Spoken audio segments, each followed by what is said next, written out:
Hello everyone and welcome to my YouTube channel Medical Destination. So today we will discuss about uterine rupture. Uterine rupture ये एक life threatening condition है, emergency condition है। अगर आप लोग time पर treatment नहीं लेते हैं तो बेबी को और मदर को बहुत सारे कॉम्प्लिकेशन हो सकते हैं। यूटरिन रप्चर के वजह से बेबी की डेथ भी हो सकती है और मदर कोमा में भी जा सकती है। यूटरिन रप्चर यानी कि यूट्रस के जो वॉल है, ये यूट्रस के वॉल को टीयर होता है ड्यूरिंग प्रेगनेंसी। अदरवाइज जब डिलीवरी होती है तब ये यूट्रस के जो लेयर है, ये यूट्रस के लेयर को टीयर होता है, यानी कि यूट्रस के जो लेयर है, ये यूट्रस के लेयर फट जाते हैं। तो इस कंडीशन को हम लोग यूटरिन रप्चर बोलते हैं।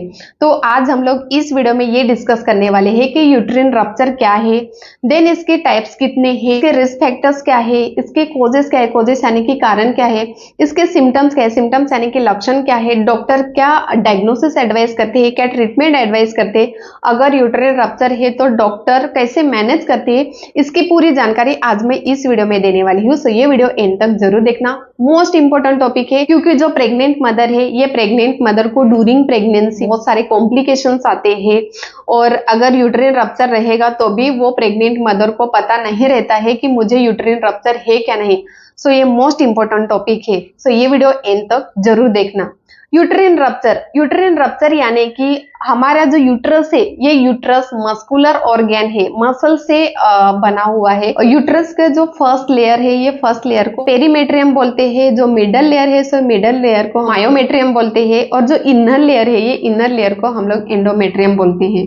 सो ये 3 लेयर्स को टीयर्स जाता है और टीयर्स के वजह से जो बेबी है, अनबोर्न बेबी है, ये अनबोर्न बेबी यूट्रस के बाहर आता है। और ये कब होता है? ड्यूरिंग प्रेगनेंसी, अदरवाइज जब बेबी का बर्थ होता है तो तब ये यूट्रस को टीयर जाता है, यूट्रस रप्चर होता है।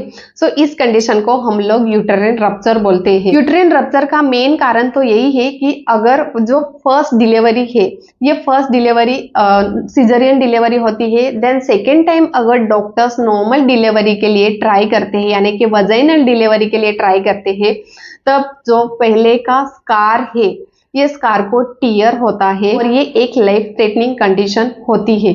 इसके हम लोग टाइप्स देखेंगे तो फर्स्ट है complete uterine rupture, then second है incomplete uterine rupture. Complete uterine rupture यानी कि जो यूट्रस के 3 लेयर्स है, सो ये 3 लेयर्स को टीयर जाता है, 3 लेयर्स फट जाते हैं और जो अनबोर्न बेबी है, ये अनबोर्न बेबी यूट्रस के बाहर आता है। बेबी को सफोकेशन होता है, प्रॉपर ऑक्सीजन नहीं मिलता है और इस वजह से ब्रेन डेथ होता है और ये बेबी का डेथ भी होता है। कंप्लीट यूटरिन रप्चर ये एक लाइफ थ्रेटनिंग कंडीशन है, सो इसको इमीडिएटली मैनेज करना बहुत जरूरी है। देन सेकेंड है incomplete uterine rupture. Incomplete uterine rupture यानी कि यूट्रस के जो लेयर है, 3 लेयर्स है, सो समटाइम फर्स्ट लेयर को टीयर जाता है, अदरवाइज सेकेंड लेयर को टीयर जाता है, बट पूरे यूट्रस को टीयर नहीं जाता है, यानी कि यूट्रस के जो 3 लेयर्स है तो ये 3 लेयर्स को टीयर नहीं जाता है, 1 और 2 लेयर्स को ही टीयर जाता है। तो इस टाइप्स को हम लोग इनकम्प्लीट यूटरिन रप्चर बोलते हैं। अभी हम लोग यूटरिन रप्चर के रिस्क फैक्टर्स देखेंगे। इसमें फर्स्ट है, अगर जो प्रेग्नेंट मदर है, ये प्रेग्नेंट मदर की फर्स्ट डिलीवरी सिजेरियन डिलीवरी रहेगी और सेकेंड टाइम वो प्रेग्नेंट है, तो सेकेंड टाइम अगर डॉक्टर्स नॉर्मल डिलीवरी के लिए ट्राई करते हैं तो इस वजह से ये ज्यादा रिस्क रहता है यूटरिन रप्चर होने का। सेकेंड है हिस्ट्री ऑफ यूटरिन सर्जरी। अगर प्रीवियस हिस्ट्री रहेगी यूटरिन सर्जरी की, यूट्रस को अगर स्कार प्रेजेंट है तो ड्यूरिंग प्रेगनेंसी जो यूट्रस का साइज है, ये यूट्रस का साइज इंक्रीज हो जाता है। क्यों इंक्रीज हो जाता है? ऑफकोर्सली जो बेबी है, ये बेबी ग्रोथ होता है, तो इस वजह से ये इंक्रीज होता है। यस, यूटरिन सर्जरी की हिस्ट्री रहेगी, तो इस वजह से भी ये यूटरिन रप्चर होने का ज्यादा चांसेस रहता है। Then history of uterine rupture, अगर आप लोगों को यूटरिन रप्चर की हिस्ट्री रहेगी, इस वजह से भी ये यूटरिन रप्चर होने का ज्यादा चांसेस रहता है। देन है यूटरिन ट्रूमा, अगर आपके यूट्रस में एक्सीडेंटली कुछ इंजुरी रहेगी, सो इंजुरी के वजह से भी ये यूटरिन रप्चर होने का ज्यादा चांसेस रहता है। देन है congenital uterine abnormality. Congenital uterine abnormality यानी कि जब जो बेबी गर्ल है, ये बेबी गर्ल ग्रोथ होते हैं, जब फीटस वो रहता है और बेबी का ग्रोथ होता है, सो समटाइम जो बेबी का ग्रोथ है गर्ल का, ये प्रॉपर नहीं होता है। जो गर्ल का रिप्रोडक्टिव ऑर्गन्स है, ये रिप्रोडक्टिव ऑर्गन्स प्रॉपर डेवलप नहीं होते हैं। और जो यूट्रस है, ये यूट्रस का शेप भी समटाइम अबनॉर्मल रहता है। सो इस वजह से भी ये यूट्रिन रप्चर होने का ज्यादा चांसेस रहता है। देन है प्रोलॉन्ग लेबर। प्रोलॉन्ग लेबर यानी कि बहुत टाइम तक कंटिन्यू लेबर पेन हो रहा है बट डिलीवरी नहीं होती है। और ये मोस्ट ऑफ द जो प्राइमरी मदर है, ये प्राइमरी मदर में ज्यादा दिखाई देता है। टोटल 18 आवर्स तक वो मदर को लेबर पेन रहता है। देन 18 आवर्स भी कंप्लीट होते हैं, 20 आवर्स भी कंप्लीट होते हैं, तब भी मदर की डिलीवरी नहीं होती है। सो इस वजह से भी जो यूट्रस है, ये यूट्रस के जो मसल्स है, ये मसल स्ट्रेस हो जाते हैं। सो इस वजह से भी ये यूट्रिन रप्चर होने का ज्यादा चांसेस रहता है। देन ये अगर बेबी की जो पोजीशन है, ये पोजीशन ब्रिज पोजीशन रहेगी। ब्रिज पोजीशन यानी कि जो बेबी के बटक्स है, ये बटक्स सर्विक्स का ओएस है, वहां रहेगा और बेबी का हेड अप रहेगा। नॉर्मल जो प्रेजेंटेशन है, ये नॉर्मल प्रेजेंटेशन वर्टेक्स प्रेजेंटेशन रहता है। वर्टेक्स प्रेजेंटेशन यानी कि जो बेबी का हेड है, ये बेबी का हेड डाउन रहता है और बटक्स अप रहते हैं। बट इस कंडीशन में क्या होता है, ब्रिज कंडीशन में, इसमें जो बेबी के बटक्स है, ये बटक्स डाउन रहते हैं और हेड अप रहता है। तो नॉर्मल डिलीवरी करने के लिए डॉक्टर थोड़ा सा पोजीशन चेंज करते हैं। So during changing the position, ये यूट्रिन रप्चर होने का ज्यादा चांसेस रहता है। देन है जो प्रेग्नेंट मदर है, ये प्रेग्नेंट मदर को ट्विंस रहेंगे, ट्रिपलेट्स रहेंगे, यानी कि 3 से ज्यादा बेबी रहेंगे। तो इस वजह से भी ये यूट्रिन रप्चर होने का ज्यादा चांसेस रहता है, क्योंकि मल्टीपल जो फीटस है, तो ये मल्टीपल फीटस के वजह से यूट्रस का साइज इंक्रीज हो जाता है और ज्यादा अमनोटिक फ्लूइड रहेगा, तो भी ये जो यूट्रस का साइज है, ये यूट्रस का साइज इंक्रीज होता है। जो अमनोटिक फ्लूइड है, ये अमनोटिक फ्लूइड एक्चुअली बेबी को प्रोटेक्ट करता है। बाहर से कुछ इन्फेक्शन नहीं होना चाहिए। जो बाहर से बैक्टीरिया आते हैं, तो बाहर जो भी बैक्टीरिया आता है, तो बैक्टीरिया के साथ फाइट करता है, बेबी को अच्छे से प्रोटेक्ट करता है ये अमनोटिक फ्लूइड। ओके, सो अगर ज्यादा अमनोटिक फ्लूइड रहेगा, तो इस वजह से भी ये यूट्रिन रप्चर होने का ज्यादा चांसेस रहता है। तो ये थे यूट्रिन रप्चर के रिस्क फैक्टर्स। अभी हम लोग डिस्कस करने वाले हैं कोजेस यानी कि कारण। यूट्रिन रप्चर का मेन कोज तो यही है, यानी कि मेन कारण तो यही है कि जो फर्स्ट डिलीवरी है, ये फर्स्ट डिलीवरी अगर एलएसीएस डिलीवरी होती है, यानी कि सिजेरियन डिलीवरी होती है, then second time doctors normal delivery के लिए ट्राई करते हैं, तो ये यूट्रिन रप्चर होने का ज्यादा चांसेस रहता है। मेन कारण तो यही है। अभी हम लोग यूट्रिन रप्चर के सिम्टम्स डिस्कस करने वाले हैं। सिम्टम्स यानी कि लक्षण। Most of the uterine rupture के लक्षण दिखाई नहीं देते हैं, क्योंकि वो इंटरनली ब्लीडिंग होता है, तो वो हम लोग नहीं देख सकते हैं।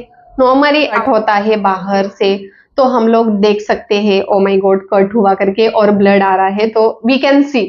बट इंटरनल कुछ इंजुरी रहेगी तो वो हम लोग नहीं देख सकते हैं। सो इसमें भी सेम है। जो प्रेग्नेंट मदर है, ये प्रेग्नेंट मदर को ये यूट्रिन रप्चर के समटाइम्स सिम्टम्स दिखाई नहीं देते, बट जो नॉर्मल सिम्टम्स है वो हम लोग डिस्कस करने वाले हैं। जब प्रेग्नेंट मदर को बहुत पेन होता है, ज्यादा लेबर पेन स्टार्ट होता है, तो वो प्रेग्नेंट मदर हॉस्पिटल में जाती है, फाइंड आउट होता है कि ये यूट्रिन रप्चर हुआ है करके। सो इसमें फर्स्ट तो यही है कि बेबी के जो हार्ट रेट है, ये हार्ट रेट अबनॉर्मल होते हैं, लो होते हैं।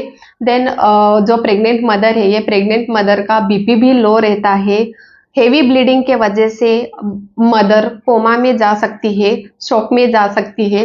देन सडनली अब्डोमिनल पेन होता है, वजाइनल ब्लीडिंग होती है, लेबर स्टॉप हो जाता है, और जो कॉन्ट्रैक्शन है यूट्रस का, ये कॉन्ट्रैक्शन स्टॉप नहीं होता है। सो ये थे यूट्रिन रप्चर के सिम्टम्स यानी कि लक्षण। हम लोग डिस्कस करने वाले हैं कि डॉक्टर क्या डायग्नोसिस एडवाइस करते हैं। मैंने ऑलरेडी बोला कि यूट्रिन रप्चर ये एक इमरजेंसी कंडीशन है, जब मदर को हेवी ब्लीडिंग होती है और मदर को ये पता चलता है कि मुझे लेबर पेन हुआ है करके, और ऑफकोर्सली मदर को पता चलता है कि जो बेबी के मूवमेंट है, ये बेबी की मूवमेंट कम हुई है करके, तो वो मदर हॉस्पिटल में जाती है, डॉक्टर मदर का जो भी वाइटल्स है ये सब चेक करते हैं, क्योंकि ये फास्ट प्रोसीजर रहती है। बेबी के हार्ट रेट भी चेक करते हैं। अगर बेबी के हार्ट रेट बहुत ही लो रहेंगे तो इमीडिएटली मदर को ओटी में शिफ्ट करते हैं, क्योंकि बेबी को बाहर रिमूव करना बहुत जरूरी है। और यूट्रिन रप्चर है और जो अनबॉर्न बेबी है, ये अनबॉर्न बेबी यूट्रस के बाहर है तो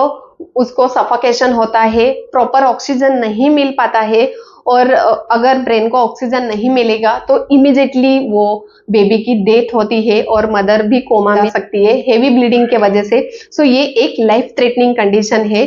सो अकॉर्डिंग टू पेशेंट कंडीशन वो पेशेंट को डॉक्टर डायग्नोसिस एडवाइस करते हैं। अभी लास्ट हम लोग डिस्कस करने वाले हैं यूट्रिन रप्चर को कैसे मैनेज करते हैं, डॉक्टर कैसे ट्रीट करते हैं। तो यही है कि ये एक लाइफ थ्रेटनिंग कंडीशन है, इमरजेंसी कंडीशन है, क्विक प्रोसीजर करनी पड़ती है।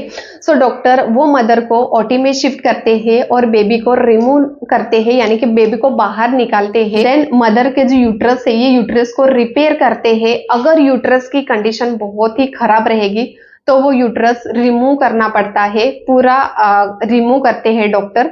और हेवी ब्लीडिंग के वजह से वो मदर को डॉक्टर ब्लड ट्रांसफ्यूजन भी करते हैं। देन अगर यूट्रस बाहर निकालते हैं, यूट्रस की कंडीशन अच्छी नहीं रहेगी और वो यूट्रस डॉक्टर सर्जरी करके बाहर निकालते हैं तो सेकेंड टाइम वो मदर प्रेग्नेंट नहीं हो सकती है। तो यही था आज का most important topic, uterine rupture. अगर आप प्रेग्नेंट है तो अगर आप लोगों को ये यूट्रिन रप्चर की हिस्ट्री रहेगी या कुछ भी प्रीवियस हिस्ट्री रहेगी, यूट्रस की सर्जरी हुई है, सो प्रॉपर डॉक्टर को हिस्ट्री देना बहुत जरूरी है, क्योंकि बेबी के साथ साथ मदर को भी बहुत सारे कॉम्प्लिकेशन आते हैं यूट्रिन रप्चर में। अगर आप लोगों की आज की जानकारी अच्छी लगी सो ये मेरा वीडियो शेयर करो, लाइक करो और सब्सक्राइब करना मत भूलो। Thank you.